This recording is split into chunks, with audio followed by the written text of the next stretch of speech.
Tiap malam mai sembahyang tarawih, bubuh RM1. 1 malam RM1, 2 malam RM1, 3 malam RM1, 10 malam terakhir RM1 setiap malam. Tak pernah miss. Kena malam hak kelima dia bubuh, malam 5 akhir, kebetulan malam tu Lailatul Qadar.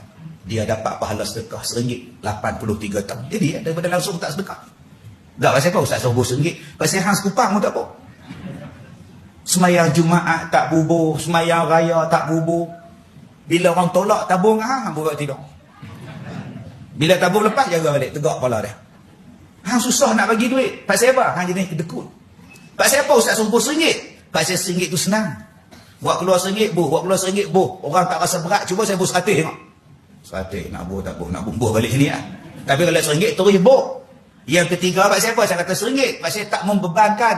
RM1 kali 10 baru RM10. Boleh buh. Tapi kalau tuan-tuan boleh buh sehari RM1000, lagi bagus. Ni hak saya cerita, ni hak jenis penyegan. Takkan RM1 pun tak boleh buh. Nak tolong kita, nak selamat daripada neraka.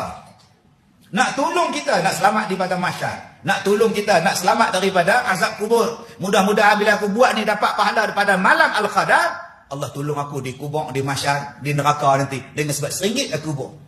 Ustaz, kalau saya buh lebih boleh tak? Lagi bagus.